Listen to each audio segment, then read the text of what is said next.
It's a Hooking Up and Tracking Down show.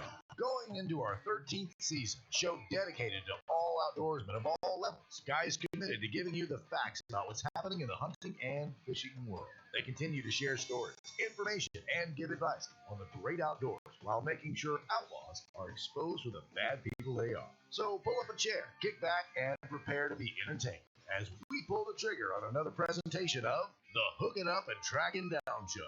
Here are your hosts, the legends of outdoors radio, Gary McCoy, Mike Eccles, and Steve Graff. Hey, thanks a lot for tuning in. We are Hooking Up and Tracking Down, Gary McCoy, in the dead center of your radio, as he's supposed to be. It's the old Ranger Daiwa Pro Staff Steve Graff. Does that mean I'm the center of attention? That's exactly what it means. The king is on the throne. Hey, yes. There you go. Of course, I heard him flush it when he Yeah. I didn't go to the throne. You hear some weird grunts. You'll know what's happening. I didn't have a BLT this morning. See? Did you have before your before your BM? What is it that does it for you? A DP and a Dr. Pepper and Two ding dongs and a Dr. Pepper. and Or a Coke. you cleanse that Coke. Oh, yeah, that's an animal. Yeah. No doubt. You don't need that stuff. What do they want you to take right now? They're what? No, there's abuse. They want you to do a week challenge and clean yourself out. You enjoy the two ding dongs better and the Coke, but it's the back end that you pay for. I didn't realize you enjoyed ding dongs that much. The Almighty and Mike Eccles is here, and back this week it's our brother today, Wiley. Hello. He looks like he's gonna rob a Circle K. He got the stocking hat on and everything. Hey, I need to shave. yeah. Time to talk. Yeah. I know where you work. Hey, this part of the show is brought to you by the Speedo Tire, Bayou Outdoor Super Center, Bucks and Bulls Guys and Outfitters, Exodus Batteries, Primo Target, and Lost Frontier RV Park and Marina. Toledo Bend's newest resort, RV Park and Marina, with a great restaurant along with new campus among the tall pines located just off Highway 21 west of the Toledo Bend Bridge. Go to Lost Frontier Park and Marina.com to learn more. It's the old Frontier Park. Yeah, old Everybody used to fish tournaments back in the day. You know, I want to say 75% of the tournaments were either held at a Frontier Park, Huxley Bay, or Converse. Yeah. Well, Sammy Gill, we had the top six out of Sammy Gill and a couple others. I stopped by the other day just to say hello. It's Sammy Gill or Lost Frontier? Lost Frontier. Yeah. And they're in the process of getting ready to redo their ramps. Yeah. They need to be redone. Yeah. And he is going to host tournaments there again. So it could become another, go-to site. Well, the greatest part about launching at Frontier Park is you're up that canal, and you're really not. You're out of the wind. Oh, totally.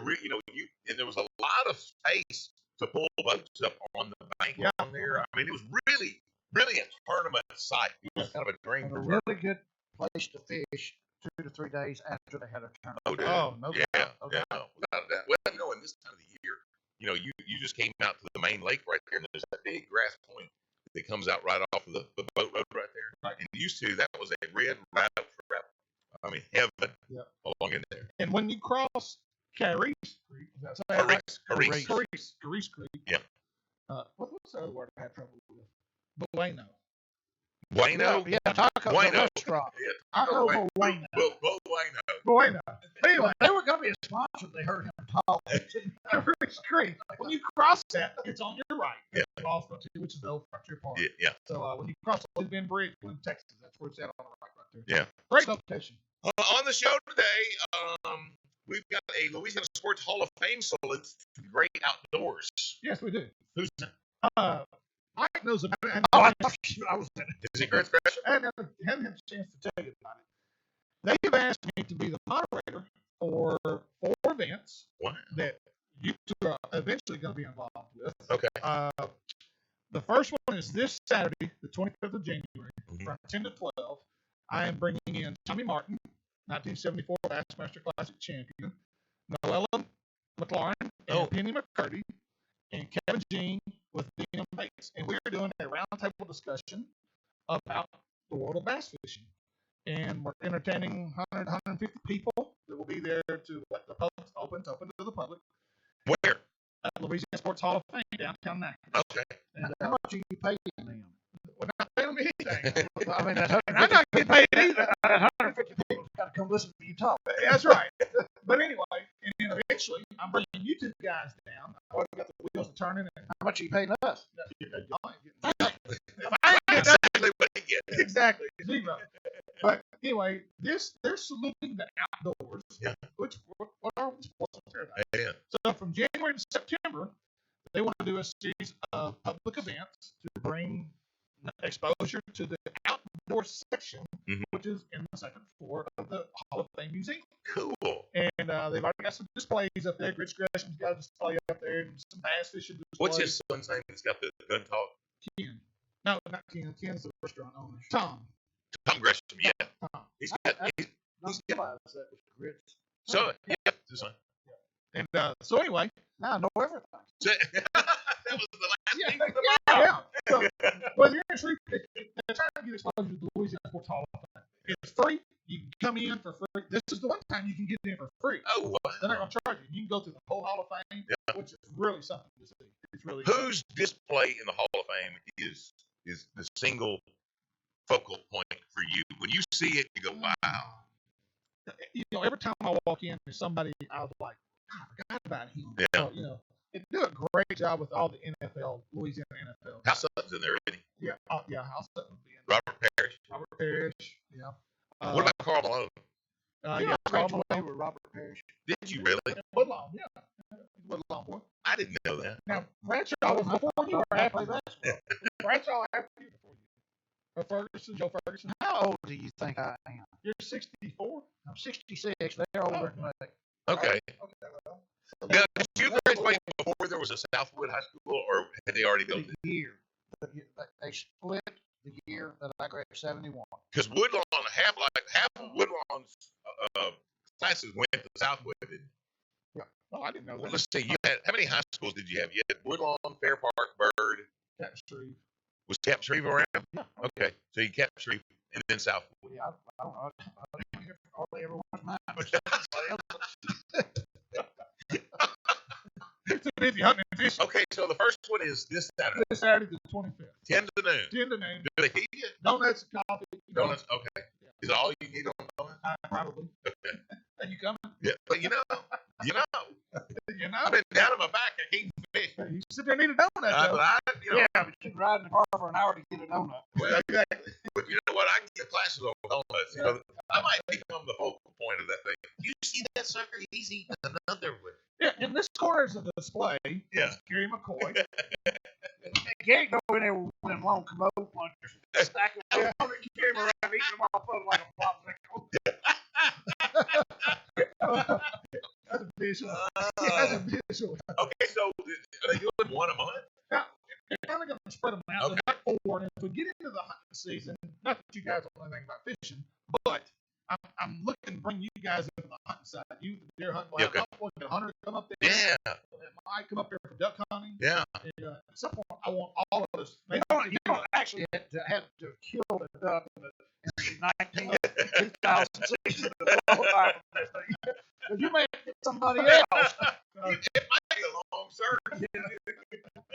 Or a short seminar. Yeah, exactly. Tell us how somebody can hunt for 62 days and only kill 3 ducks. Location. Okay, also on the show today, the Tennessee Fish and Wildlife CWD coordinator, Chuck Yeast, discussing the new incinerator program designed to combat the CWD. Are they throwing deer in the fire? Yes, I found this on Dead deer? Outdoor Hub. I mean, If these deer have been Well, I sure hope they're well, I dead. mean, you don't know. The other one's called a barbecue well, pit. you'll have animal rights calling in that. But no, I found this article on Outdoor Hub where they have developed an incinerator for any deer that test positive for CWD, and it's open. Public can come in, bring their carcasses, drop them in this incinerator. They're trying to really control what's going on in Tennessee, and I thought this is a great topic. I said, because I told Chuck, I said, Chuck, we really haven't had an issue in Louisiana yet, but Is Tennessee seeing a big issue? yeah, it's a problem there. Okay. Yeah, that's why I want to bring him on. That's coming up at 11:15. Also today, Daryl Gleason. You know, he's been on the show a number of years with us. Yeah. FLW pro Daryl Gleason, and he'll give us his predictions for the FLW Tour event this week on Sam Rayburn. In fact, I noticed yesterday on Facebook, Nick LeBrun is doing like some little videos as he leads up because they pre-fished yesterday and today. First day of the tournament is tomorrow. Yeah, they're all water today. Oh, they didn't get to fish today. Today's the dead water day. That's snow day. Oh well. And that's it. Today's registration for the event, so they take them off the water. What I'd like to see is the lake level about where it was this time last year. No, not even close. Okay, so We're 10 foot lower. maybe the fish that Nick was on last year aren't even a player this year. No, I think they will be because they're still in the same spots. The drains where Nick called them last, those drains are going to come into play again. Okay. Nick stands up to me a better chance this time around. On the lower water. Yeah, it's normal. Yeah, it's pretty much normal there. Yeah, it's Because almost- he found the fish during low water conditions. Exactly. Yeah, like December. And he still caught them. Yeah. and he's had great success there. Let's just be Well, honest. now this is odd. Is this something normal for a lot of pro circuits? This is 2 years in a row they started on Raven. Well, FLW Tour used to start on the Chobe every year. So Okay. I don't know how long. They started for FLW for 10 years. Okay. Every year. Now, all of a sudden, it's gone to Raven 2 But years. you don't ever see BASS even usually fish the same lake more than twice in a row. Right. And but BAS is the closest they come is Fork and Sabine River. in Yeah. Beaumont this year. They don't come to Raven or Cleveland, either one. Yeah, I've been watching Ott the Post, Monster Bass, Search for Yeah, Monster yeah. Bass. He does a good job. And I'm going to tell you, yes, he does. He's done a really, they do a lot of graphics and stuff in there. But he's got me sold on Chickamauga. Oh, yes. I just think that, honestly, that might be one of the hottest lakes in the country. Our ABA championship that we're fishing for this year Yeah. is for next year's Chickamauga event. Well, give the scoop on that because the ABA Bass Pro Shop Open Series is coming up. Also, the other Rattle Trap tournament was just hit. We got the results of that. But tell me about the Open Series, ABA. Let's see here. Let me find my statistics. Here they are right here. A Louisiana guy actually won the first ABA Open this year. The Bass Pro Shop Open. He had David Beeson. You know David? Anyway, from Louisiana, he had 29.90. He actually come by me about 2 o'clock, which are parallel to each other. And I said, well, how you doing today? And he said, well, I'm culling 5 pounds. I was like, excuse me?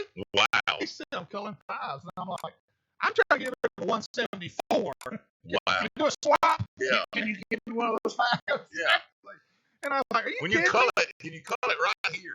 I said, are you kidding me? You're pushing 30 pounds. He said, I'm pushing a 30-pound bag. Well, he was right. He had 29. So Wow. I guess he had 5 he couldn't get rid of. Wow. But anyway, I never told anybody that I was fishing that close to the back. well, this is what I thought, man. He already called him. They bit unbelievably early. Guys, not lying to you. I tell you this.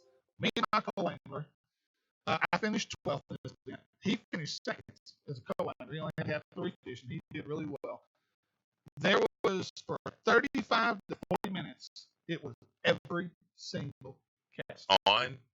Traps, Cinco's were the 2 main baits that I was throwing. Really? Every What was your big fish?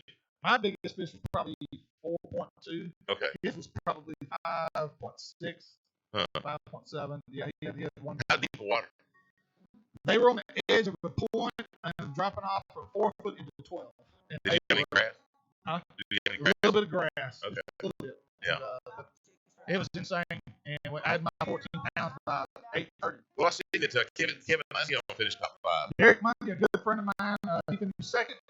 It was not unusual for him. He had 23.09. Albert Collins finished third with 20.04. Kevin Lasio was 18.46. AJ Aaron Johnson finished fifth with 18.04. Great Louisiana guys really did well. And I'm looking down to see if anybody else I recognize. And Steve Graff, 14.05. But no, had a really good turnout for this event. I think right at 80 anglers on the pro side. Justin Cooper from the Old NSU fishing team. He finished 20th with 11.91. Did y'all have a good turnout? Yeah, Good. 80 on the pro side. Okay. And it was a really good turnout. Fantastic. But anyway, great event. Well, here in just a sec, we're going to talk CWD and this new incinerator program that they've got in Tennessee, helping to combat CWD. On the way, Tennessee Fish and Wildlife coordinator, CWD coordinator Chuck East, right here on Hook It Up and Track It Down, 11:30. The Tiger. It's funny how it's the little things in life that mean most not where you live.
Want to learn more about the Hook It Up and Track and Down show? Check out HUTDshow.com, a site dedicated to all outdoorsmen in the hunting and fishing world.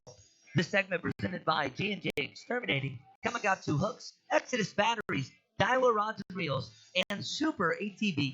Enhance your ATV with great accessories and parts designed for comfort and performance at Super ATV. Go to superatv.com to see their entire line of products. If you've got something coming up, a vacation, spring break, or planning your summer vacation, and you can't take Fido with you, you don't want to leave him at just any boarding facility, treat your dog with a stay at Candyman Pet Lodge.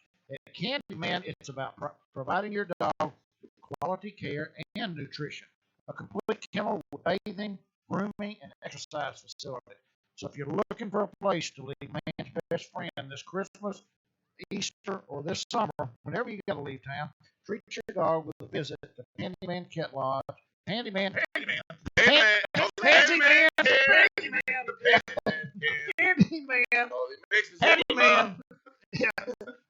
Makes the world taste good.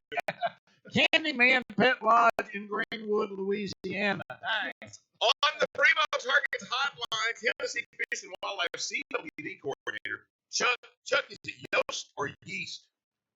It is Yost. Thanks for clarifying that. Yes, sir. And you guys have got a brand new incinerator program designed to combat CWD. Now, I know that this question is going to sound like it's stupid to you, but I had to ask. I assume that anything that goes into the incinerator was dead first, right? That is exactly right. If it wasn't, that's called makes it a barbecue, not an incinerator. Well, tell us, because you guys are experiencing some difficulties that we have yet to see in Louisiana. However, we need to take a page from your notebook and be prepared should this CWD strike us in Louisiana. It's gotten bad enough to where you guys are really having to be proactive, right? Yeah, absolutely. It is a major challenge for Tennessee and for the wildlife agency. And we have 6 positive counties now, and 7 positive counties now, and 4 counties we're considering high risk. And over the last couple of years, have found over 600 deer to be positive, that hundreds of harvested. So yeah, we've got a significant CWD issue, and I'm very envious of your state and not having that. And want to recommend that the sportsmen and women and all the stakeholders there that care about deer do all they can to keep it out of your state. Chuck, if you don't mind, explain to me, qualify that. What does it take for one to be high risk, and then what does it take to elevate it from high risk to where one you're considering positive into those counties? Right. So positive is self-explanatory. We found positive deer there. One, does all it take is one, or does it take multiple? Yeah, all it takes is one. Okay. However, high-risk counties are counties that we haven't found it in, but we've found it within 10 miles of the borders of those counties. And because of the home range of deer, especially bucks, can easily extend to 10 miles, that's the line of thinking there. So we take precautions in those high-risk counties as well. Hey, Chuck, thank you for being with us. Tell me something. I'm surprised. This is something bad. It's a bad deal. I'm surprised Louisiana's not number one in this, when it comes to something bad. Why is Tennessee, let me ask you this, are y'all just detecting more, you're just finding them, or do y'all actually have more than neighboring states? And if so, why is it so prominent in Tennessee? Well, I think the best explanation for that is it's been in Tennessee a while. It's been here for years. It was here years before we discovered it. So it was introduced into this area, Southwest Tennessee. We're not sure how. Probably won't ever know how. But it ended up there, and it's been there a while, and that's allowed it to spread. And it's an area where the habitat is great for deer, so there were higher deer densities there, which meant that deer were interacting more. And it was also an area of the state that was known for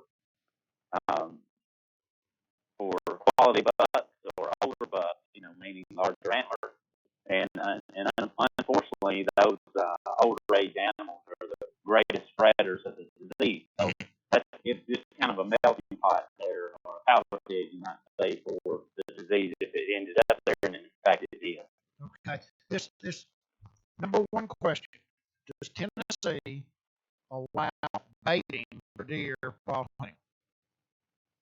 No, sir. No, you don't. Okay, you don't. Yet the people pushing protection for this say the baiting for deer is horrible. That's what's causing the spread.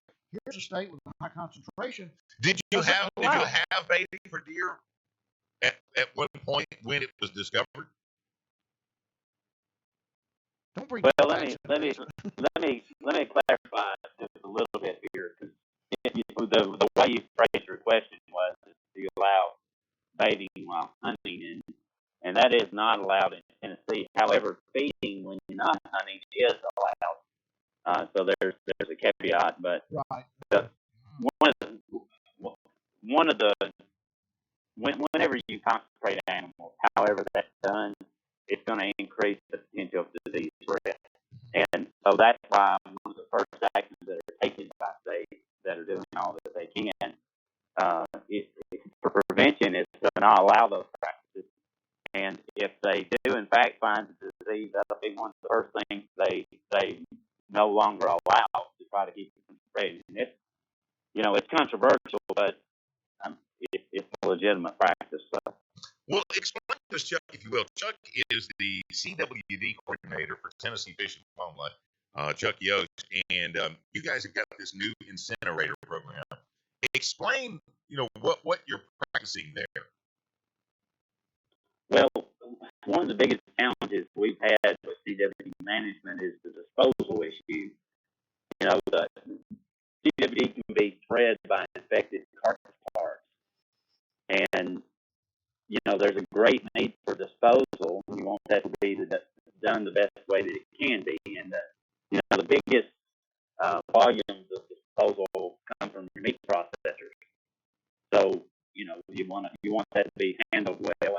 And unfortunately, in Tennessee, we had our privately owned landfill companies change their policy, and we're no longer open to receiving deer unless we can prove they were negative for CWD, and that wasn't possible. So therefore, we had a big disposal issue on our hands, and we're trying to address that the best way we could. So what we've done is we've purchased a few portable incinerators to help reduce the volume of deer needing to be disposed of. But I think what you probably read about, our commission just passed and approved a $1 million grant to the Fayette County landfill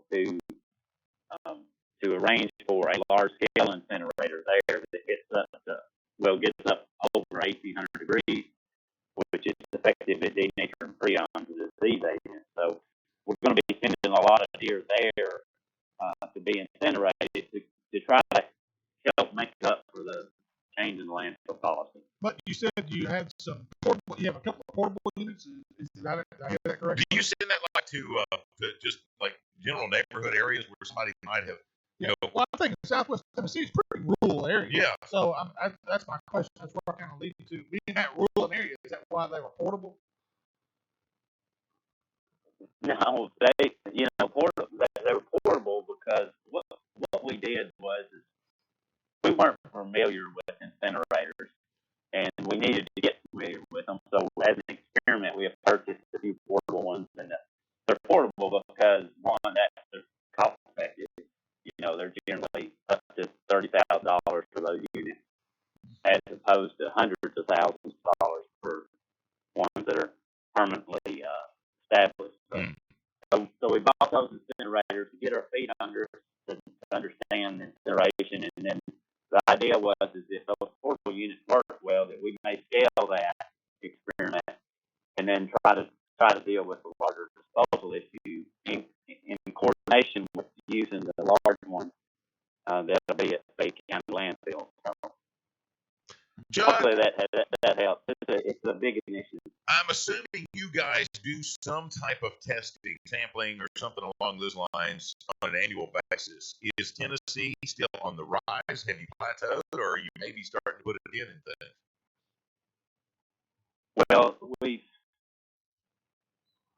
generally speaking, we were averaging around 5,000 deer tested for CWD, and then once we found it, we really had to go to work on trying to figure out exactly where it was and how much was out there. So we did 15,000 approximately this year, and expect to continue with that maybe forevermore. And according to this report, 148 of those tested positive. Is that number down? Is that 148? Is that down or is that up?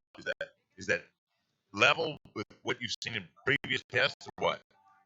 Well, it's up because we just found it last year, and when the season ended, we had an incomplete picture. Oh, I got you. So we had about 450 approximately this deer season. So we're up at the 600 mark for the number of positives. But the situation that we have, especially in Hardeman and Fayette counties, which is what we call our core counties, where the things are the worst, the number of positives is going to continue to rise there. So it's just a bad situation. So until we increase the harvest more there, either as landowners, hunters, or agency and its partners, it's gonna increase there until we can bring that population down. Well, Chuck, is there a fee? And I got to reason for asking this. If the hunter has a carcass that was tested positive, is there a fee to that hunter for what y'all do? No, we're providing testing at no service to hunters. Okay. Not sure if we'll be able to sustain that long term, but we're doing that currently. Well, the reason I asked because I got an old aunt that wanted to be cremated, but she thought it cost too much money. I didn't know if maybe y'all could beat funeral homes price. Well, now I didn't know you were talking about disposal or cremation there. Okay. I don't know. I have to think about Well, that. just figure something up and send it to me, and I want to know how many. Chuck Yost, thank you so much, and we'll be thinking about you guys. And you know what? You've given us some encouragement as far as being blessed with what we got and not having CWD, and maybe being a little more proactive that we don't get it into the state. So thank you for spending time with us. Yes. All right, you're welcome. Chuck Yost is the Tennessee Fish and Wildlife CWD coordinator, and I'm gonna tell you right now, they've had CWD cases in Arkansas, in Texas, Mississippi, and in Mississippi. Yep. All the way around us. We're surrounded. Just keep that in mind. Yep. We need to stay ahead of this. I'm gonna tell you right now, if we'd have known when Salvinia first showed up, how devastating it was, I think we could have probably gotten rid of it. We just need to find the first person that bought that stuff to put in their aquarium and dump it out. Hey, we're looking up and tracking down here in just a second. FLW Pro Daryl Gleason, 11:30, the Tiger.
The Hook It Up and Track It Down show thanks you for tuning us in today. This segment presented by Spro Lures, Cypress Knee Outdoors, Nichols Department Stores, Bellevue Meat Processing, and Bass Champs.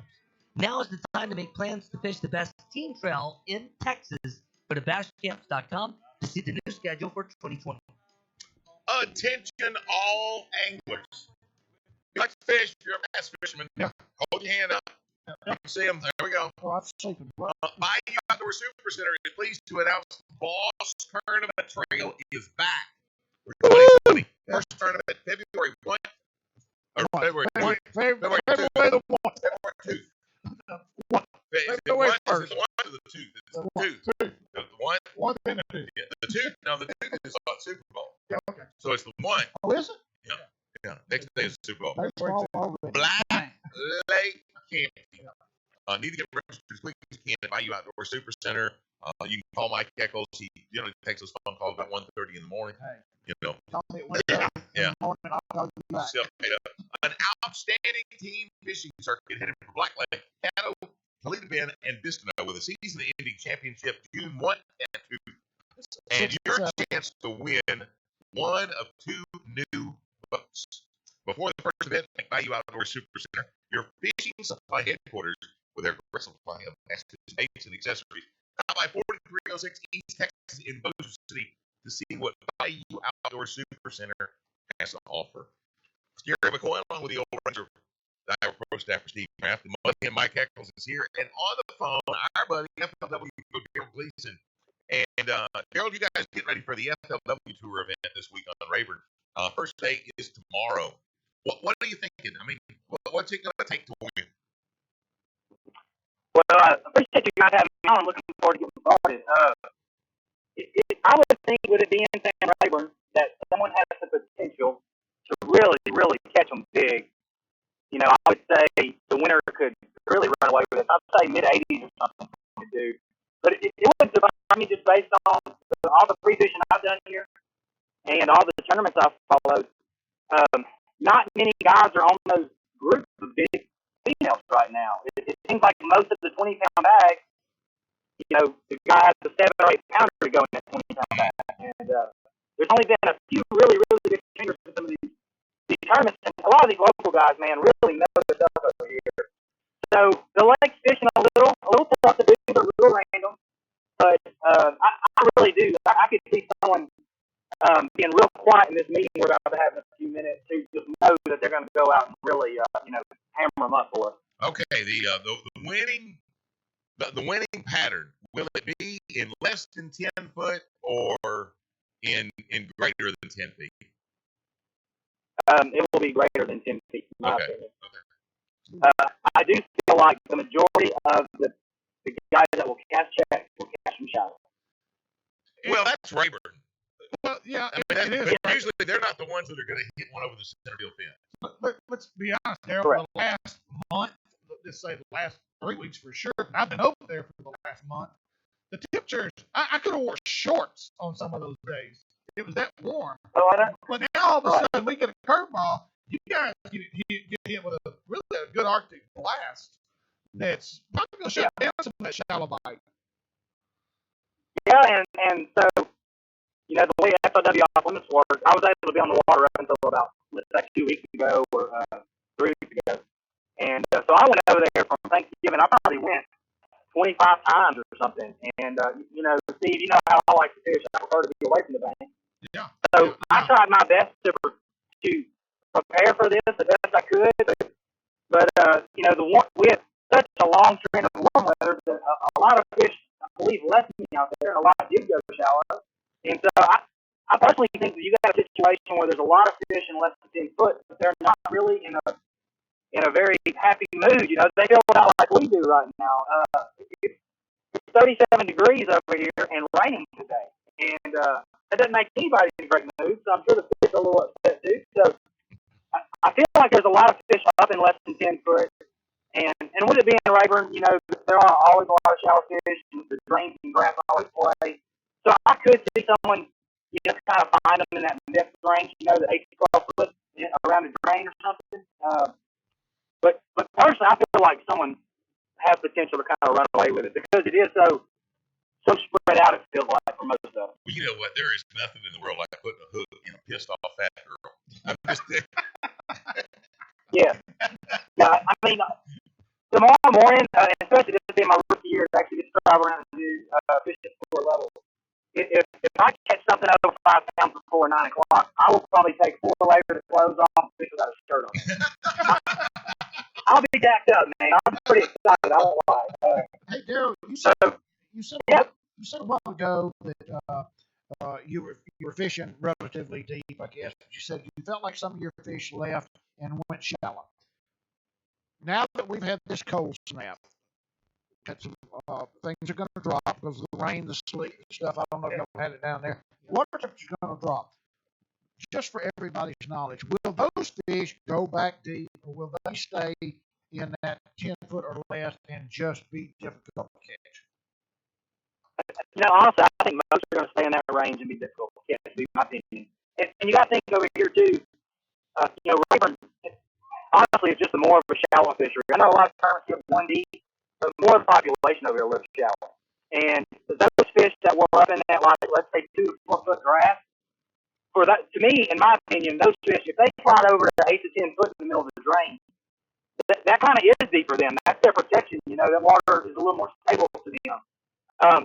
The problem is whether or not the guys can figure out how to get those fish to bite. That's what I think is the issue. I think a lot of us know where they're at. I just don't think a few of us know how to catch them. And Daryl, the difference between last year and this year was 2 things. Number one, the lake's not 10 foot high. Number 2, the fact that we've had 1, 2, 3, 4, probably 5 big tournaments this year already over there. Where last year those fish had no pressure put on them hardly at all. When FLW came there, it was fresh out the gate. Those fish hadn't had hardly anybody catch them or anybody throw it out. This time though, there's been a lot of boats on the water over there before you guys got here. Oh, absolutely. And last year, actually, if you guys remember, a lot of the ramps were closed. So there wasn't even like a lot of these recreational guys over here. And so the fishing was difficult and different for the guys because it was so high, but those that found them really found them strong. This year, like I said, I started covering Thanksgiving, and, I feel the play at Toledo Bend all the time, too. Like, nobody works during the week, man. Everybody goes fishing. Goes there every day of the week. It's amazing how much pressure these 2 fisheries get, and Rayburn really is getting the brunt of it right now because there's so many tournaments over here. It's amazing that it takes that much pressure, but it just makes us anglers have to get better and work harder to figure out the little ways to catch them, the little areas to catch them, and that's why I spend so much time over free practice. And I kind of prepared for it to be, a tough, lower weight event, and the good Lord will bless me with 1 or 2 of those Rayburn specials. I might have a really good tournament. Well, I was really paying attention to what you said a few minutes ago. And you said something about a few of us are catching them. I taken a little hint of confidence. Did you have a pretty decent practice yesterday? I really, I haven't had a good practice. The biggest one I caught was a 4-pounder all week, and I actually caught it in less than 10 foot of water. But all of us fishermen, we have this blind faith, whether we admit it or not. Otherwise we wouldn't try to do this for a living. I'm giving up a lot of my guiding this season on Toledo and stuff to travel around and do these tournaments. So, I'm never going to go into a tournament think I'm not going to catch them. I'm aware that it's tough fishing and all that stuff, but I still think I'm going to be the one that gets 2 or 3 key bites and makes it happen. I do feel like some of the stuff I've seen on my graph I haven't thrown at. I do feel like the potential is there, but I fish here enough to know it's very hard to get fish to fight. But I do feel like I'm around some good ones, and I know enough about Rayburn that I just kind of go out and make some good calls tomorrow and fish clean. Things could happen for me, but overall, no, I would say it was pretty tough practice for me. I had some ways to get some bites, but not a whole lot of quality was seen on mine. Daryl, one question. Let's change gears here real quick before we have to let you go. High school bass fishing. We've asked Tommy Martin. We've had Bill Taylor with FLW on, and they've all got their own opinion on this high school bass fishing. And it shocked me as to what, especially Bill Taylor with FLW's was.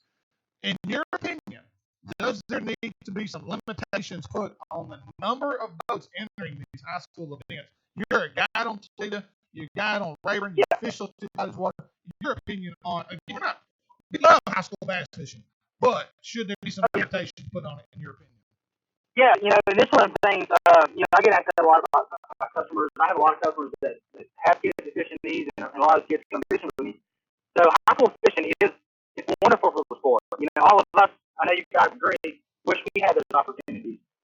I do think that we are kind of setting the kids up to learn some bad habits fishing these 400 and 500 boat tournaments. It puts a lot of kids in situations where they're on top of each other and all that. And let's be honest, if you're not fishing a big bass tournament or something like that, in the adult world, you don't fish against field that size. So, I wouldn't know what the answer is there, but I would think that maybe seeing some divisions or group A fishing on Saturday, group B fishing on Sunday or something to try to narrow that down a little bit. Because let's be honest, Daryl Gleason's opinion probably don't carry much weight, but my opinion is high school fishing to me is a lot like when I taught school and I coached junior high basketball. My job was to prepare those kids, give them some skills, find out who really likes the sport, and then as they go into high school, they're more prepared. And I feel like this is a high school fishing is very similar. Let's get those kids on the water in situations where they can have a great time, catch some fish, have some success, have fun, learn, and let's make it where they fish the rest of their lives. My concern would be that in some of these tournaments, we see the kids smiling and waving the fish, but what about the kids that couldn't get on their spot or only had a day or two of practice and didn't have much stuff to go to? Some of those kids maybe, I worry they may get a little sour. We see this in the adult world too. Mm-hmm. When you go fish a tournament and don't do well, it can get frustrating. And so, that's the last thing that I want. I want kids learning to love fishing like we all do and do it for the rest of their life. I think the parents are planning these fishing tournaments around what the parents think they want, as opposed to what's good and fun for the kids. Daryl, thank you, brother, and good luck over the weekend. Set the world on fire. We want to have you back on Monday or next Wednesday. Telling us how you want it. And next time you come in the pocket with me, make sure you say hello. I mean, you came right by and didn't even wave at me, man. Look, Steve, I have my blinders on, man. I'm standing at my graph all the time. I don't see anybody, but thank you guys so much. Appreciate it. Thank you, Daryl. FLW Pro Daryl Gleason and the big FLW event on Sam Rayburn Craigs up tomorrow. Of course, I guess they will have that online. Well, they'll have live coverage online. FLW tour, yeah. Well, we have got some outdoor news for you up next. Hook it up, track it down. 11:30. Tiger.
Can't tune us in live? Go to HUTDshow.com and click on the show and see a segment or an interview you may have missed.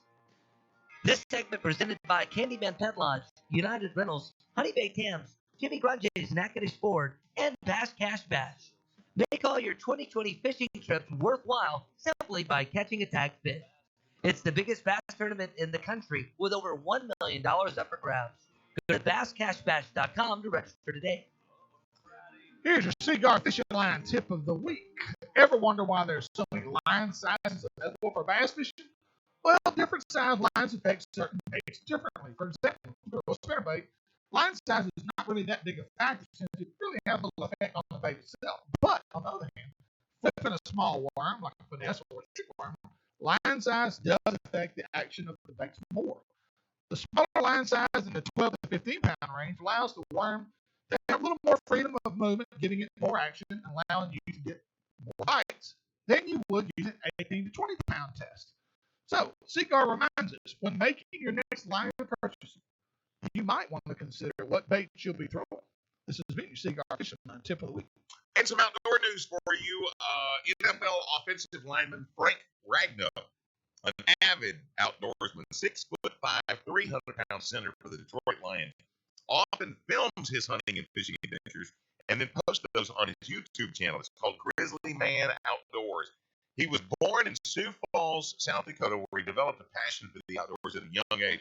And with all that being said, you'd think the big fellow would use a little more caution before walking out on a questionable ice to do a little ice fishing. Well, that's not how it went down for the second-year center. Whole thing was captured on his GoPro. See, that's the sad part. I can bust my butt on the ice. Yeah. And then you just kind of trust me. Whatever I tell you is what happens. Exactly.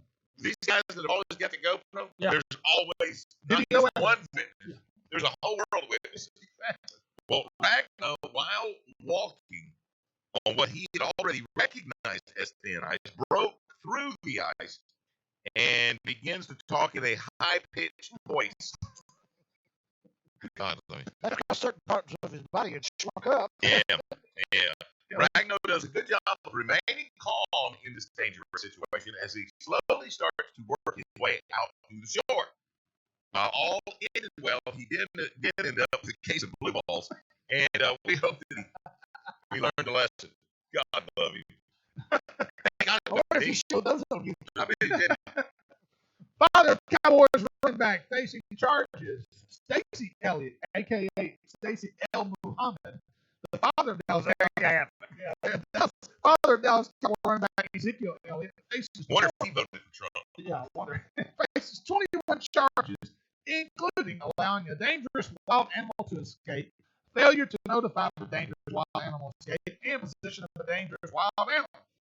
Fairfield County deputies up in Ohio responded to the call Sunday afternoon when a resident claimed a bobcat was attacking their dog. When the officers arrived at the scene, they saw the wildcat, determined it was a threat, and shot it.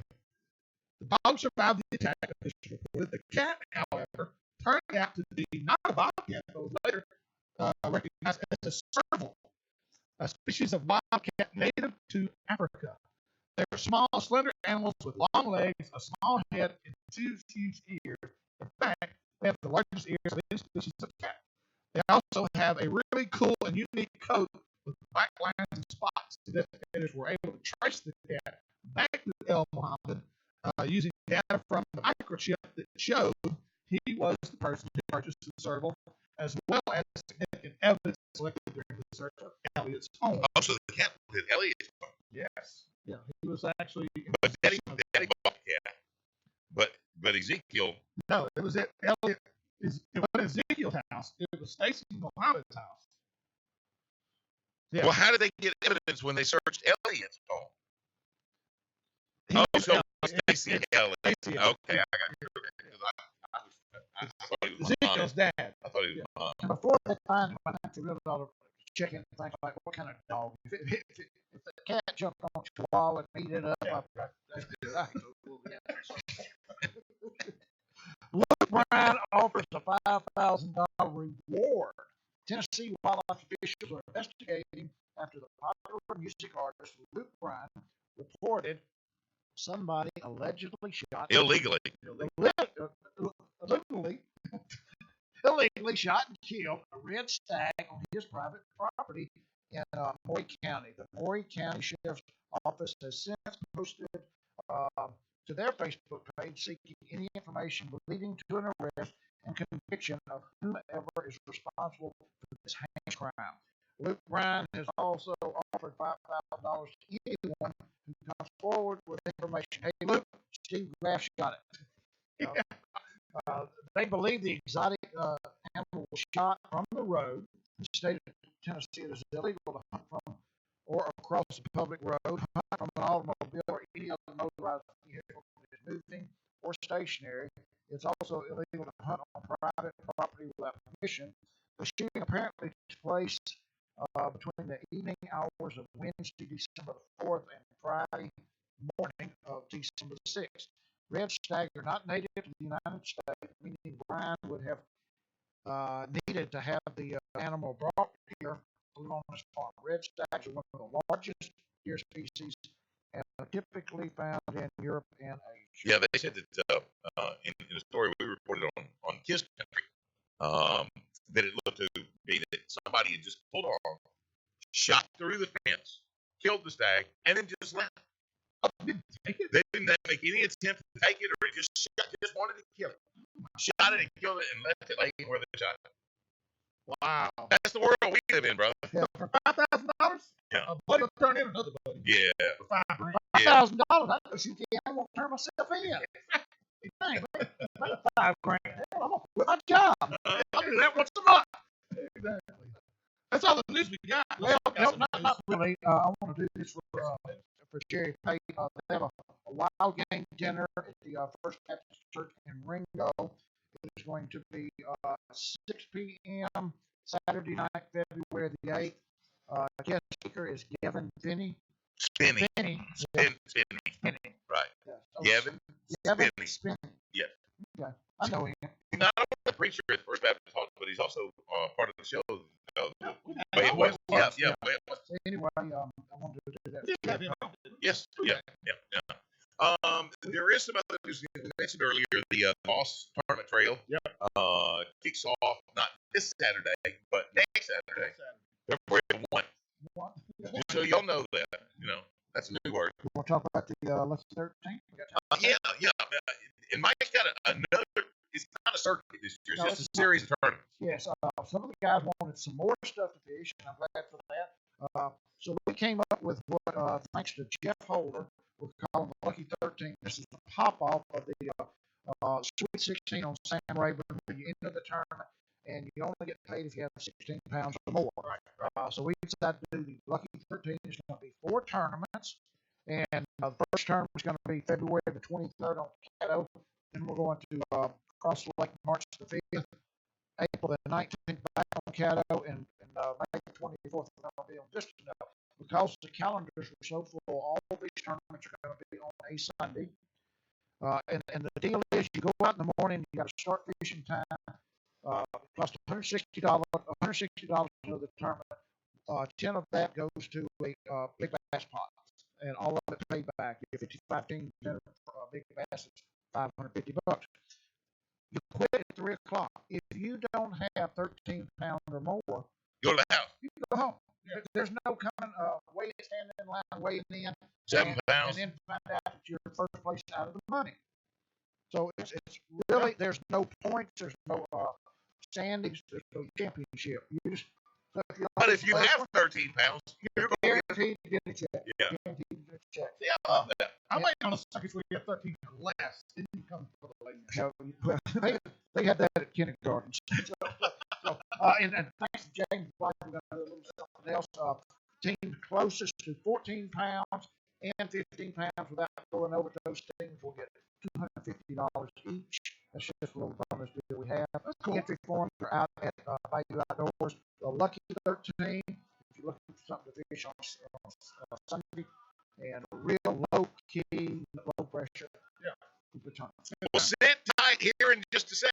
Elite Series Texas Pro Keith Combs, and he'll be previewing for us the upcoming classic at Lake Guntersville. And this ought to be his kind of tournament. Yeah. Keith Combs. Keep the threat. He is next. Look at that track at 11:30.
Welcome to the Hooking Up and Tracking Down Show, a program dedicated to the great outdoors and making you a better outdoorsman.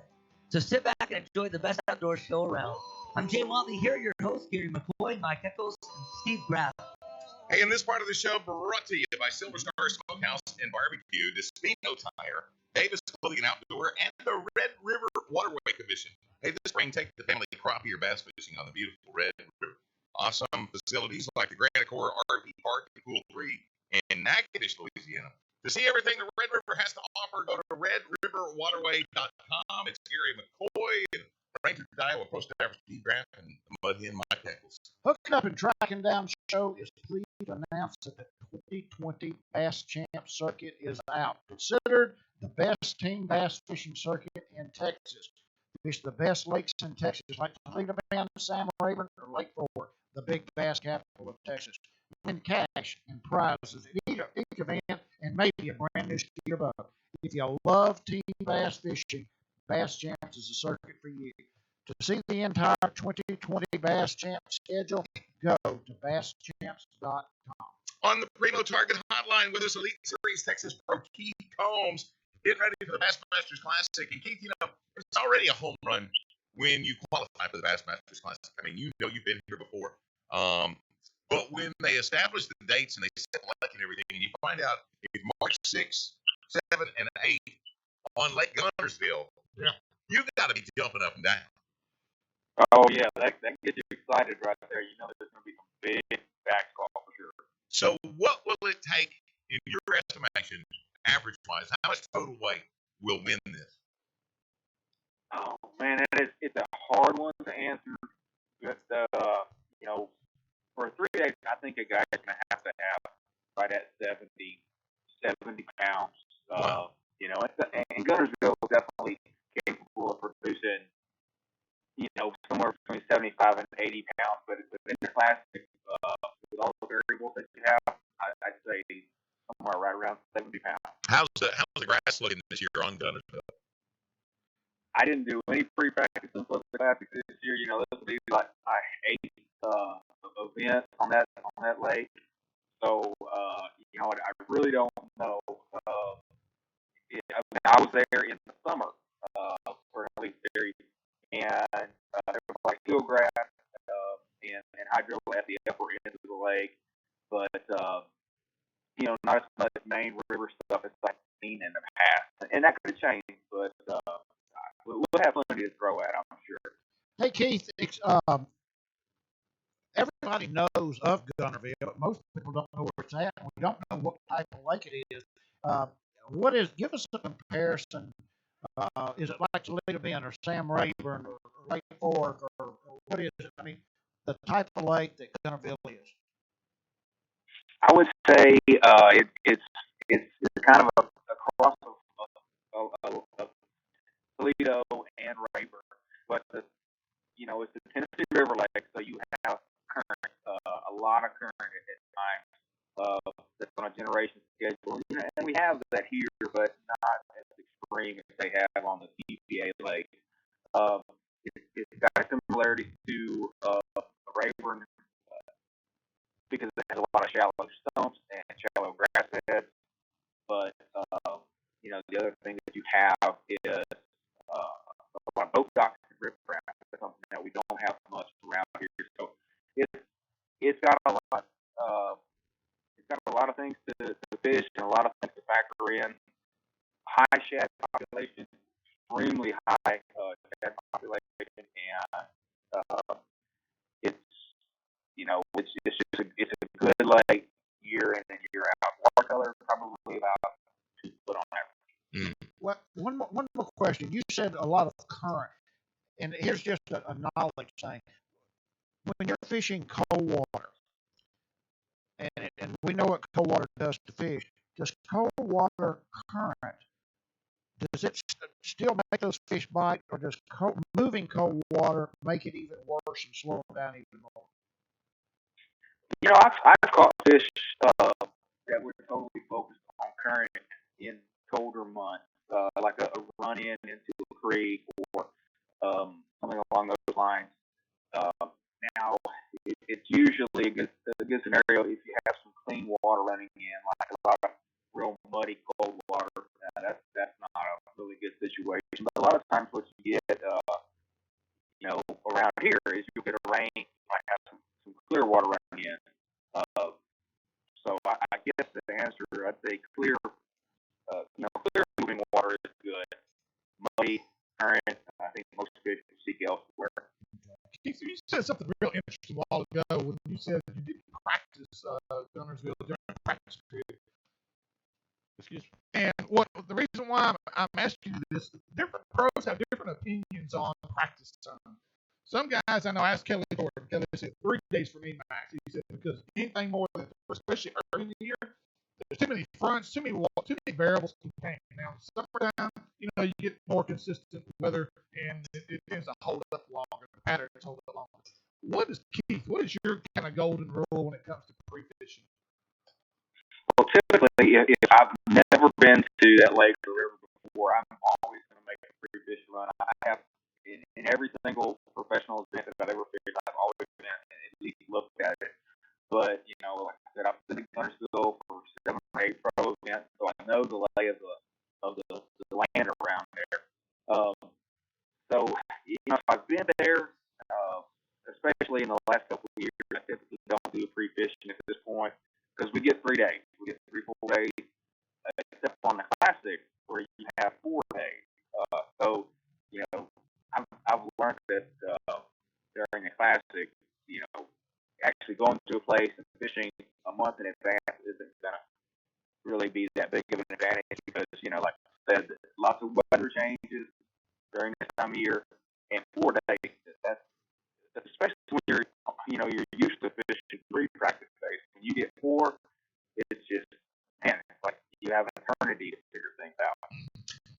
So many pros will talk about fishing in the moment and stuff like that. You guys have this inner clock that's unbelievable. And I've always said that the greatest fishermen that I've ever known are the most observant people that you'll ever know.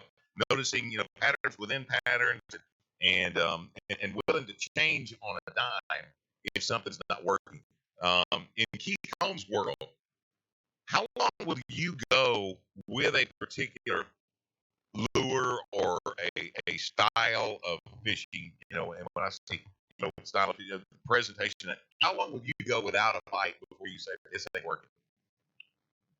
That's, gosh, it's such a hard one to answer. If I've had a good practice and I don't see any reason my pattern, would falling apart, I'll hang with it almost to the end. Because things can happen so fast. Sometimes it's just a matter of a few minutes and you put a good bag of fish in the boat. Right. There is also a time when you absolutely have to say, I got to pull this up and I at least got to go catch enough to survive the day. But, in a, what I'm looking for a lot of times is trying to guess what's going to happen. Because most of the time, if you found a good school of fish or a good pattern in practice, your competitors have found the same thing. It's going to be hard to beat guys doing the same thing. Everything's just going to get pressured too much. So I'm trying to find something that might come into play as the tournament falls. Doesn't work very often, but when it does, you have a chance to win. So it's very situational. Answer on that question. It's such a hard one to answer, but it is a lot of good people. Well, and you trust your gut, especially with so much experience on the body of water. And preconceived notions sometimes will lead you to the glory land, and sometimes they're the very last thing you need to depend on. But one of the things that I wanted to cover with you is we're going to fast forward to March 6, 7, and 8, and Keith Combs is there at Guntersville. But they've had a new rule installed this year. You can only have 5 rods in a boat. And whatever you have tied on before the official start is what you've got to fish with for the rest of the day. So you got 5 rods and 5 lures. What are those 5 lures for Keith Combs at Guntersville at the first week of March? Shiner's brand goldfish. I would. Man, that can make it tough, but I'm going to say I'm going to have a tracking race book, something I can flip if they do get on sets, or, I can also hit docks with on a Texas rig. I'll have some pretty fun stuff like a red eye shad or some kind of vibrating jig. I'm throwing a striking gunner a lot right now. Hey, tell us about that real quick. Say real quick. That's relatively new. Is that the big dog in the bunch now? Yeah, as far as vibrating jigs go, it's one of the top ones. It's really built well, good hook, really good components. I'm not gonna say it's the only one you'll ever need because it's got a different action. It's got a little bit more subtle vibration to it. So, some of the other ones like the Pure Poison that's being made or a wider vibrating jig. But the Thunder Cricket is unique. It's more specialized, I'd say, more of a toned down version. Okay, so we got a Reg Bug, we got a Thunder Cricket, we got 3 more poles. No, red eye shad. Red Eye Shad. I'm sorry. Yes, we get 2 more poles. I'm gonna say a square bill crankbait like a 1.5. Fish riprap or shallow cover, and probably Carolina rig with some kind of creature bait and all that with that. I'm covered. So no jig. No jig. Yeah. He said that he'd have the Rage Bug. Yeah. But one of the things you didn't mention, because I'm assuming, we really hadn't had much of a winter. No, not yet. And I don't know that we are going to have much of a winter. I keep looking at the long range forecast. It really, and Guntersville isn't that far removed from where we are. No. I mean, essentially, they're going to have a lot of the same weather that we do. Yep. And so I have seen so many guys that when that water temperature gets over 50, if you have a warm day, and you very well could, in that early part of March, so many guys, when that water gets over 50, they'll start throwing a buzzbait. And it seems like first one to the party will catch some fish. Will there be a buzzbait fish caught on Guntersville in the Classic? I would say so. I could not see it being a factor in like a win, but if they really do come up, I could see, somebody could definitely catch one on on a buckbait, frog, something like that. No doubt about it. Keith, this is the 50th anniversary for the Smasher Classic. Do you know of anything really special planned by BASS for this particular event at Guntersville? I know Birmingham's their home, and I'm sure there's going to be several things that they're going to probably promotional wise, they probably do. But have they announced anything to you anglers that they're looking to do? No, they really haven't, as far as I'm aware. I do know that it is an important one. I mean, it's a milestone. I mean, the 50th anniversary of anything it's a big deal. Looking back on how the sport changed is really awesome to be a part of. But yeah, I mean, I think the fact that it is at Connersville, it is close to Bass headquarters. They'll definitely do some special things. We'll have a huge crowd just because it's Guntersville. It's a classic and it's prime time. Yeah. Keith, we're gonna beg some more time with you. Will you give us another 15 minutes? Sure. Okay, cool. Keith Holmes, Elite Series Texas Pro. Keith Holmes getting ready for the Classic first week of March on Lake Guntersville. And here in just a second, our Exodus Batteries question of the day. We're going to be talking about the sponsor dollars. Yeah. It's up next. Hook it up, track it down, 11:30. The Tiger. You sure look good.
Looking to be social? Go to the Hook It Up and Tracking Down Facebook page and like us for your opportunity to win some great prizes.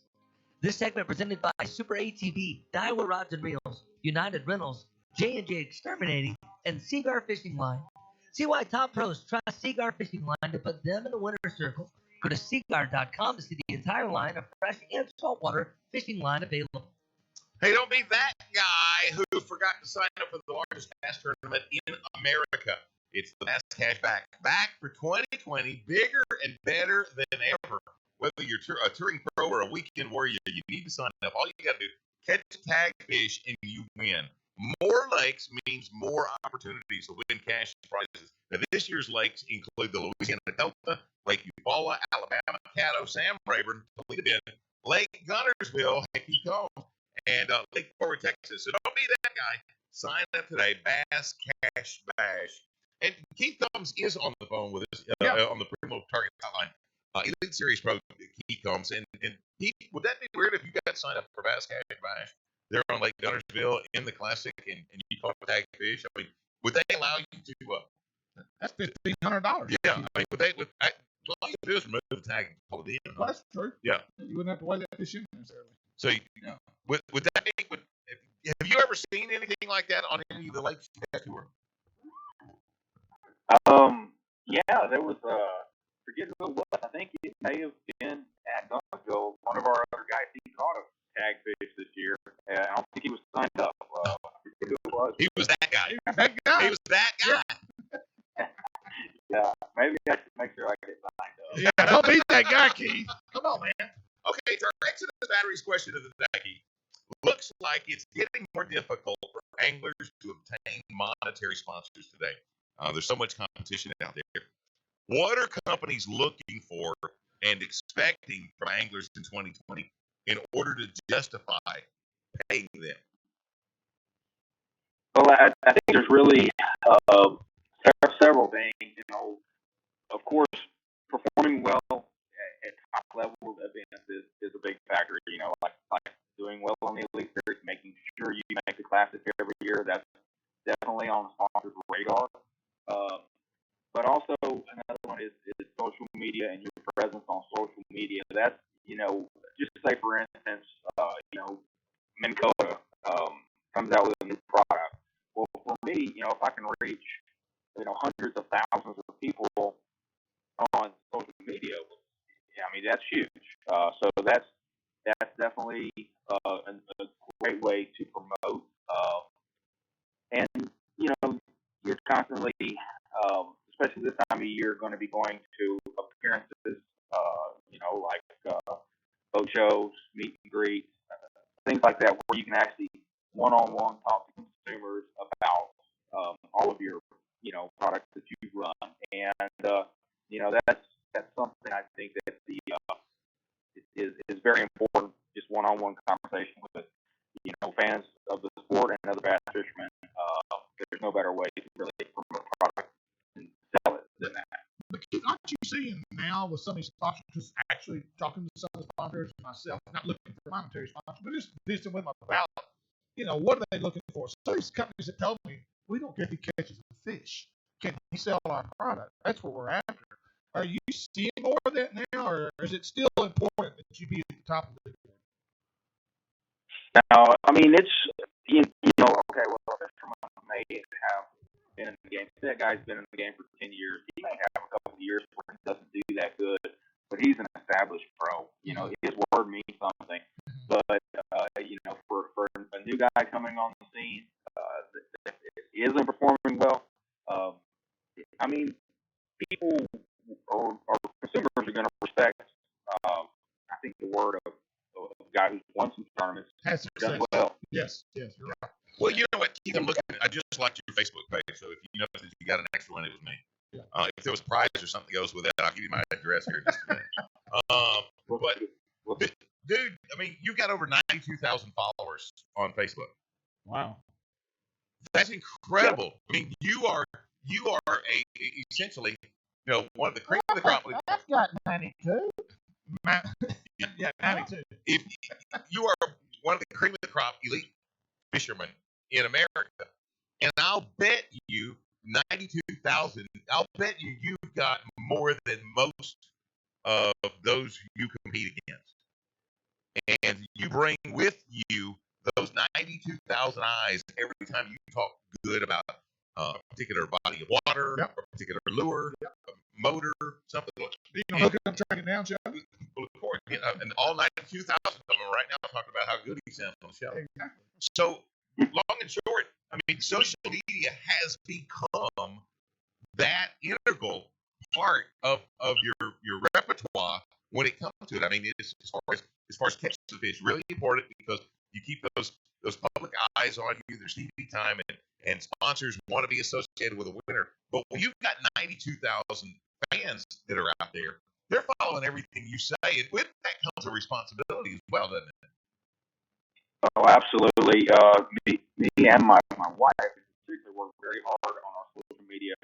We try to respond to every single person's questions and comments, and we try to post relevant information. I mean, there's a lot of sponsors that want something posted every week or something like that, but you know that kind of gets old. So we try not to be like a sales pitch, I guess you would say. So it's very important to us. Like I said, we respond to every single person that asks something best we can. Well, I guess that was my point, is the responsibility that comes with it, because in the world we live in now, I don't know if you just saw this, but Kansas and Kansas State basketball teams had this huge knockdown, drag-out fight immediately following the basketball game. We see drug usage and different things in Major League Baseball and in sport, all kinds of other sports. Baseball. And, Steel sign. we don't see that in world of fishing. Yeah. And that's within that is the responsibility that you represent a wholesome lifestyle that I think is the mainstay of professional fishing, wouldn't you say? I would say there's a lot less controversy. Probably very few things to look down upon in the sport of bass fishing. And it's good. It's great to be a part of that. Some of the mainstream sports, there's always some kind of something going on that you just shake your head at. But fishing it is. I think it's a really good wholesome sport, and I think that's why high school level fishing and things like that. Parents see that and they're so interested in getting their kids involved in that. And that's why we see great growth at the lower level stuff like high school and middle school fishing. But Keith, don't you see? And I want your opinion on this. High school fishing and college fishing, with the influx of so many new anglers into our fishing world now, especially on the money side, and everybody competing for all these dollars with sponsors. Do you see the opportunity and the possibility of somebody out there bending the rules, maybe doing things that they're not supposed to be doing? Has it opened up the door for more of that to take place? Yeah, there's always somebody. I mean, it's not a common thing. Where it's a rare thing. Where you see somebody like flagrantly break a rule, but it happens. But I think again, social media also puts a pinpoint on those types of things too, because word gets around quick. If somebody's doing something kind of shady, somebody starts talking about that. Sometimes rules evolve just around what somebody does, but for the most part, I think people want to go out and they want to win, but they also want to know that they won. They figure the fish out the best and they beat their competition. So I really like to think that 99% of the people out there fishing tournaments have that mentality of that winning. If you really didn't win, you may win a few bucks, but you didn't win nothing. Yeah. Hey, Keith, I'm going to venture off. Let's change subject. Let's go back to Lake Fork. I mean, somebody says Lake Fork, I think two Keith people. Combs, yeah. Keith Combs, John Gutz. Yeah. That's what I think. Is there a world record fish in Lake Fork? Is there a 23-pound fish swimming in Lake Fork? Oh, absolutely. No doubt about it. You think so? Wow. Sure, I really do. I'm packing up. Keith didn't hesitate on that either. No, I'm serious. Okay, Keith, if there is a 23-pounder swimming in Lake Fork, is there a 23-pounder in Gunnersville? I would say no, just because it's probably, it is similar to our type of weather, but Fork is a warmer climate. That's not a tremendous amount warmer, but it is warmer. I think it's important as far as growing those kind of fish. And a Fork is produced, it's produced multiple 17-pound fish. It's produced an 18-pound fish. Has the sort of strength genetics. Gunnersville's got some giant ones and a lot of solid 5 to 7 pound fish, but a lot more of those 10 plus and 4. But the Tennessee River system probably not conducive to grow 20-pound plus bass, right? I think it could, but I'm just looking at past history. Right. Look at what we've done. It's the fish is in there, but it didn't get to 23 pounds by being caught very often. Right. See, I used to fish the lower end of Tom Bigby, just 30, 40 years ago. And I always believed that at some point, one of those massive 20-plus pounders was going to show up there because you get an influx of that brackish water and you get these mullet runs. And I know, I've never seen one eat a mullet, but I guarantee you that bass will feed on them. Have you seen that? Will bass feed on mullet? Yeah, they'll feed on them. It may not. I'm not going to say it's their choice. It may not be a ribeye steak for them, but they definitely follow it. Well, you know what? If Keith Combs was in charge of writing the top 5 bass lakes in America, if you took that over from BASF, what's the number 1 bass lake in America right now? Oh wow. Gosh, I'd have to say it's probably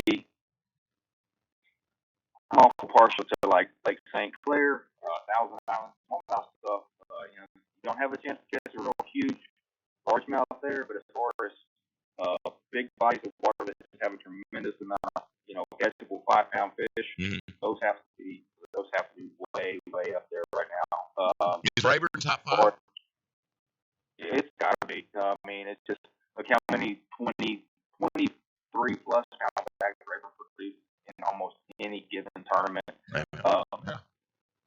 And it just Rayburn gets so much pressure year in and year out. We see Toledo go just extremely good and then get tough, but year in and year out, Rayburn is like where you shoot for 25 pounds and hope you win.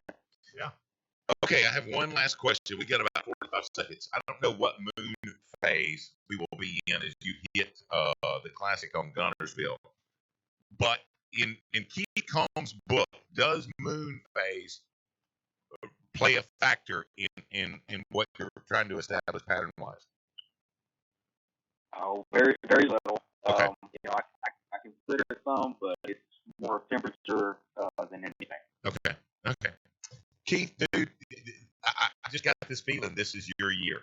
I've thought about this ever since we announced that you were coming. It's like, it's the right body of water. It's the right guy. It's the right time of the year. Every reason why I want to keep on. Exactly. I would have to put you up there as the heads-on favorite right now. I don't want to put any pressure on you, but if you don't win this thing, we're never inviting you back. Yeah, that's not true. We'll get Martin Summit to take your place. Oh wow, he's great too, but I'm gonna make sure I win it so I can come back on. There you go. Hey, brother, good luck, and thank you so much for the time. And certainly you educated us a lot about sponsors and things of that nature, and we really appreciate it. Thanks. I've enjoyed being on the show. Keith Combs, your Elite Series Texas pro, get ready for the Classic on Lake Gunnersville. What did he weigh when he won the Texas Shootout Toyota? Right, like about 180, 190, but he went on that. How much did his total weight? Did he hit the century mark? I think he blew it out of the water. Like 117. I want to see 117, 120, something like that. It was unbelievable what he did. Here in just a minute, Primo Hotline's going to have the CCA Executive Director David Crisota on as we wrap up 2019. We're hooking up, tracking down 11:30.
If you missed today's show or maybe just a segment, tune in Saturday morning from 6 to 8 right here on 1130 The Tiger. This segment presented by Primo Targets, B&M Baits, Bellevue Meat Processing, Jimmy Grange's Natchitoches Ford, and Exodus Batteries. Don't let a bad set of batteries ruin your fishing trip. Invest in a set of lithium batteries from Exodus. Batteries designed to last years versus standard lead acid. Go to exoduspower.com to learn more. Here's your Super ATV accessory of the week. Looking to accessorize your ATV? Nothing makes your ATV easier to control than power steering. Super ATV's Easy Steer power steering kit is exactly what you need. Easy Steer reduces steering effort dramatically, designed for a better ride in mind, and it will make long rides easier and more enjoyable. The Easy Steer control box seal is 100% watertight. So make your mud adventures a lot easier with the Easy Steer power steering kit. To see the entire line of accessories, go to superatv.com. Okay, I gotta admit, my mind's a little bit blown. Okay. I mean, you see Keith Combs on TV, and he's catching fish and stuff like that. And he's obviously a redneck like us. Oh, he is. And then to have heard him on the radio with us doing that interview, he sounds like he could be a fishing professor. Yeah. I mean, he just sounds so much more. Yeah. Okay, it sounds like, well, he ain't as dumb as he looks, is what I'm saying. But they kind of blew me away. Another guy that'll blow you away on this Primo Targets hotline, CCA Executive Director David Kerson. David, you're not as dumb as you look either, are you? Boy, I hope not. Don't say yourself. David, come on. Well, I see pictures of myself every now and then. I just can't believe that's what I really look like. It's okay. We'll survive. I don't want to look at pictures of myself. So, David, tell us, 2019, good year, great year, incredible year. We need to work on it year. Well, a little bit of everything, I think, guys.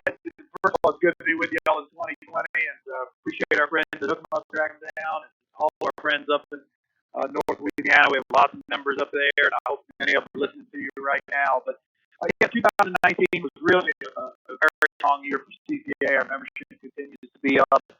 We had some really good advocacy victories, most specifically with the management of red snapper now being a state-managed species, which allowed for us to have a 100-plus day season this past year, which you might recall a few years ago I was on y'all's radio show complaining about how we only had 3 or 4 days worth of snapper fishing, and this past year we had over 100 days, and that's because the state has managed it, and that's something CCA has fought for 3 years now. We started a new program where we are replacing lost fish habitat in spots where oil and gas platforms have been removed from the water. It's a real issue for Louisiana anglers that our favorite rigs are being pulled from the water all the time. Literally every time we go out to fish, a new rig has been removed. And so we're going into those spots behind where they've been removed and replacing that habitat with recycled materials like old highway material, concrete structures. We used an old rig platform and put it back in the water as an artificial reef. We started that in 2019. There's plenty more of it in 2020. But look, there's always ways for us to continue to do better. We've got areas of North Louisiana we want to expand our reaches to. We're looking into beginning a chapter up in Ruston. Our Natchitoches chapter continues to be strong. Our Monroe and Florida chapters are great. Alexander really come on strong. But we've got some areas up there that we'd like to reach into, and maybe some of your listeners would be helping us with that. They can always reach out to me at david@ccalouisiana.com if they'd like to help us get started up in North Louisiana. Well, David, you said something just a while ago that a couple of years ago the federal government was running the snapper program, and we were three days a year fishing. Then the state of Louisiana took it over, and we had 100 days. Yeah. Did we completely wipe out the red snapper population by fishing 100 days, or were those federal guys wrong? Well, they were just wrong. Yeah, there you go. Yeah, they were just wrong, and that's okay. We knew they were wrong the whole time. The trouble's trying to get them to know they're wrong. Yeah, and look, it's tough because they've got powerful forces working against us and the everyday recreational angler. And we knew that by bringing it in-house here in the state, we could manage it on a day-to-day basis, literally within a margin of error of a few hundred pounds. We caught 840 some odd thousand pounds of fish this year. We were able to manage it within a day. Now, hold on just a second, David, because I need you to clarify this. Are you saying that big government is usually not the best idea? That that there's a lot of things where we do a better job than Uncle Sam would. Is that what you just said? Well, I know this is hard to believe, but shock us, brother. Yeah, Shock us. this is one particular place where the federal government was not the best arbiter here. So we brought it down to the lower level. We brought it down to a more local level where anglers had a voice every month at the commission meeting, where we were doing the best science, where we were at the dock, meeting anglers, talking to them, listening to what to what they were seeing out on the water. And what it led to was better fisheries management, a better year for the businesses that are on the coast. Obviously, the anglers enjoyed it. And I'm going to tell you, we had guys fishing this year in October, November, December, and they were hammering big red snapper at these new reefs we've been putting out. So the notion that we had done damage to that snapper fishery here in Louisiana was always false. And we knew it, and we're able to prove it now because we're managing it in the state. And that's a big victory for our members and for anglers everywhere. David, can I chase a rabbit real quickly? Sure. You constructed these reefs. What did you guys use? Because it could very well be that some of our freshwater bodies, Cross Lake in particular, could use some offshore reefs and things of that nature. How did y'all build that? Well, it's been a long process, but we received approval from the state of Louisiana. Again, the state working well with us on these programs. So, for instance, in Lafayette this past summer, they had a large section of the highway that was being torn up, and it was going to be thrown in landfill somewhere. And it's not just the highway material itself, but it's all the drainage piping underneath it, the culverts, and the junction boxes and all that, all concrete material. We were able to take about 10,000 tons of that material, break it up into manageable pieces, and then put it in 30 feet of water south of Lafayette in South Marsh Island, 233, where a rig had been standing just a couple of years ago, and people were catching second out on that movie. Later that summer, just a couple of months later. Another one we did for million blocks, about 30 miles out. We took an old platform, 50 foot by 50 foot wide, about 20 feet tall. That after it was cut off, we resubmerged that platform into the water, created brand new artificial reef. People catching snapper on them months later. So, when it comes to the freshwater bodies around the state, of course, you got navigation issues you deal with. You got user groups that you have to work with. But if you have clearance, in a body of water to put something on the bottom and it's safe and it's not dangerous to the environment, the state seems to have opened its eyes a little bit to the value of these reefs. So it may be something that you bring to the Department of Wildlife and Fisheries, talk to them about it, ask them how well it's working in the marine environment, and think about doing it in some of the freshwater lakes around the state. But it's worked well. We're going to do another 6 or 8 of these kind of projects in 2020. We have corporate partners, we have a state partnership, Artificial Reef Trust Fund to match every donation we get. So, and we're looking for materials. Look, if somebody up in North Louisiana's got a highway project they're about to undertake, and they're going to end up with a yard full of old concrete material that's relatively clean, we might be able to turn it into an artificial reef. I think of a bunch of roads up here in North Louisiana that be shut down to the south and use as reefs. I got this fast forward real quick, David. One thing I want to know is, in CCA been involved in this, with the situation in South Louisiana with the private waterways and everybody claiming that's mine, you can't come in here. What is being done? Is CCA going to be more aggressive this year? Is anything being done to continue to address this situation? Yeah. Yeah, I had a meeting yesterday. I sit on the Public Access Recreation Task Force, which is all about that particular issue. It's about private canals and private waterways and access to it. Uh, our task force is prepared to present a 50-page report, 7 recommendations on how to tackle that very issue. Look, that is a problem. Everybody knows it's a problem. The legislation that was attempted a couple of years ago was a bad piece of legislation. Everybody knew it. But it was a step in the right direction as far as getting people's attention, and it opened people's eyes to a problem that we need to fix. It's not a simple fix. You can't snap your fingers and get it fixed because property owners have rights too. But we need to find ways to make more of our tidal waters more accessible to the average fisherman, and do it in cooperation with the folks that own that property rather than conflict with them. So it's a problem. PTA is right in the middle of those conversations. Members can call me if they'd like to ask questions. We talked about it actually on our Facebook live show yesterday. So if you want to find out where we are on it, bring that back up on our Facebook page and watch the whole show. But to answer your question, to get this issue, we're very much engaged on it, and we're looking for good solutions. Maybe we got 45 seconds. When does the STAR program return?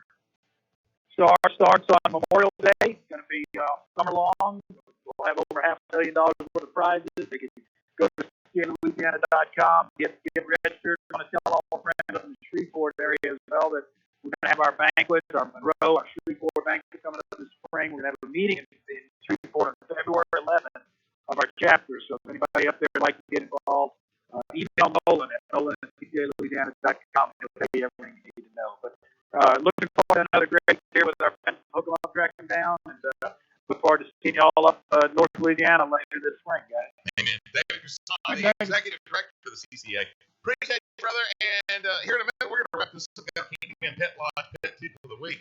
And I got a story for you on that one. Oh, cool. The pet tip is going to be really good. So sit tight. We're coming right back. Look it up. Track it out 11:30. The Tiger.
Thank you for tuning us in today, and hopefully you've learned a thing or two that'll make you a better outdoorsman. This final segment presented by Handyman Pet Lodge, Nichols Department Stores, Cyrus Me Outdoors, Bass Champs, and Sproul Doors, makers of the one and only Ricochet. Put big fish in the boat this spring with the best rattle bait made, the Ricochet. One more time, here's Gary, Steve, and Mike. Here's your Steve Nichols Bucks and Bulls best times to hunt or fish this weekend is rated as excellent for all 3 days. We will be under a new moon this weekend, which usually means a really good midday bite. Little to no rain is expected as cooler temperatures are back, with highs reaching the low 60s, lows dropping in the mid 30s. Best time is going to be midday, Friday, 10:52 a.m. to 1:52 p.m. with sunrise at 7:14, sunset at 5:40. Saturday, 11:42 a.m. to 2:42 p.m. Sunrise at 7:13, sunset 5:41. Sunday, 12:29 to 3:29 p.m. The sunrise at 7:13, sunset at 5:42. This has been your Steve Nichols Bucks and Bulls best times to hunt, fish, or anything else. Anything else you want to do? And your Candyman Pet Lodge pet tip of the week. This one's the start for the story. Yeah. My son buddy yesterday, huge duck hunter. He heckles hunt. It must be something about firemen, because I think he hunts with 2 other firemen. They've got all that free time. They don't really work. And both of them can cook. Yeah. Oh yeah. Buddy's got Eccles duck recipe down now. In fact, Jordan made it. Oh, do you? Do you really? All right. Better than the last one? There's no way it could be any better than the last one. Okay. So Buddy yesterday is out with a couple of firemen. They are hunting in southern Arkansas on the Red River. And Buddy says, saw a few ducks, we were just getting things started. And his dog, which is basically his son. I mean, this dog is his world. Is bringing in a duck. And he had made a retrieve that was about 400 yards away, because Buddy said every time the dog would get up close to the duck would die. And it just kept getting further and further. So Buddy had cranked the boat into one of the surface drives. He cranked the boat and went out there and meet Gator. And his rule had always been to make sure the boat was in neutral anytime anybody was embarking or getting off the boat, or especially when the dog was in the water. And so he had the boat in neutral. The dog starts to come up from the back, and Buddy reaches to get the duck out of the dog's mouth. And when he moved, his thumb engaged that surface drive motor in gear. And if you've seen those props, they're way bigger than on a regular outboard. Right. Looks like a big old fan blade. And he had accidentally knocked it into reverse. Well, the dog hollered. And the dog came on in. This is how tough this dog is. The dog came on in. Buddy said, I thought, well, it just scared him. It didn't get him. They kill another duck. He makes the retrieve. While he's making that retrieve, Buddy looks down, and there's blood everywhere. Long story short, the dog got the dog got cut on both of his legs. One of them pretty deep, and spent some time in surgery getting the muscle all sewed up and everything like that. And Dr. Townsend, who did the work for Buddy, said, "Dude, you just don't realize how lucky you are." He said, most of the time, when somebody brings me a prop dog, it's in 4 pieces. Yeah. And they expect me to try to sew those 4 pieces back into a dog. And so, moral to this story, the tip of the day is, from this point forward, Buddy's new rule is, when anybody is in the water, the boat is turned off. Yeah. The motor is killed. No power going to the motor when anybody's in the water, because anything that had never happened before. The dog had never loaded the way he did before. The dog had never come up on the motor before. It always came around to the side. So it was a calamity of errors that led to it. Thank God, the dog's going to be fine after 5 to 10 days. But it could have been so much worse. So this is something that you really ought to apply. If you do any kind of water sports, whether it's fishing or duck hunting, or maybe you're out water skiing or whatever. When someone is in the water, or your dog is in the water, motor turned off. Yeah.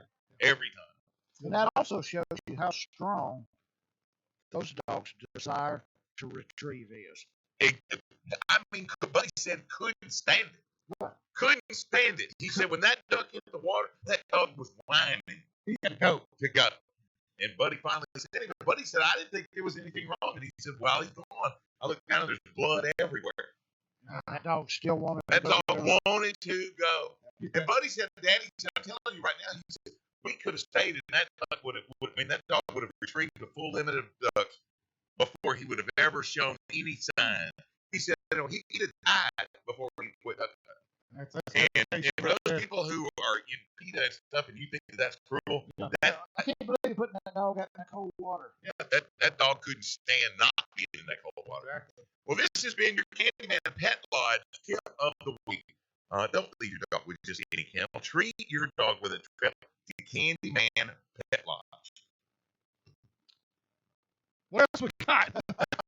We got what? About 4 minutes? Somewhere along in there.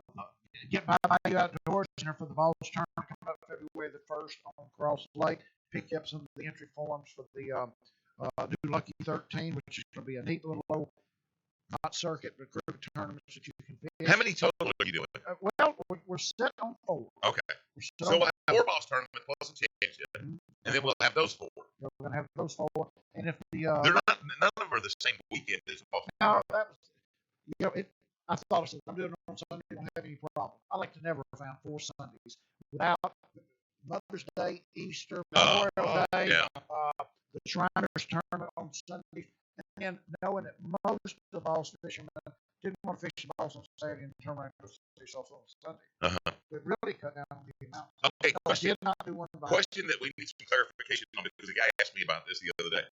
In the first balls tournament this year, it's going to be February 1st on Black Lake camping. and the bridge will be off And the bridge will be off limits. The bridge is off limits. Now, how far from the actual bridge is it off limits? Obviously, it can't be off limits to travel under it. You just can't fish it. But how far from the bridge does that It's extend? going to be in the vicinity of where both boat lanes, the boat lane comes out from Chandler's Uh-huh. to the channel, and the boat lane that comes out from Black Lake Lodge to the channel, Okay, which puts it, 50 yards. no, it would be more than that because you could cast 75, 80 yards, something like that. On both sides, north and south. Yeah, into the corners. Okay. And you cannot cast over those lines into it. Okay. There's just too much trouble going on, too many complaints. Yeah. Too many people. Oh, totally understood. Oh yeah, and the traffic for the locals that are not fishing tournaments. Right. It's just something we got to do to maintain peace and harmony and not a bad Have reputation. you been down there of late? You Black Lake? No, but I've been getting some pictures. What's the type of thing you look like? 2 weeks ago, you could not see water from the bridge. Mhm. Sunday, you could not see Salvania from the bridge. Wow. The pictures, it's just wind oriented. There's probably quite a bit of current in the lake right now. Yeah. Rains we've had. Have we had that much? I had 5 inches in a week at my house. Oh, wow. Yeah, so Atkins Parish has got plenty of rain. And So- Black Lake's got a pretty good watershed Oh, there. yeah, it does. Real quick, also want to remind everybody that this weekend, Saturday, the 25th of January, I will be hosting as moderator for the Louisiana Sports Hall of Fame, an outdoor seminar that will feature Tommy Martin, 1974 Bassmaster Classic champion, Penny McCurdy, and Noella McLaurin. The Lady Bass Pro up here at Shreveport will be Those there. 2 ladies are so ugly. Well, I know. It's just terrible that you got to have those ladies there. Yeah, but, hey, they'll do a great job, I'm sure. Oh, yeah. Kevin Jean, They've got really good disposition. yeah, they really do. Yeah. Kevin Jean, the general manager for V&M Banks, who's actually got on the show, he will also be involved in this. What? It's a big event coming up this weekend. Yeah.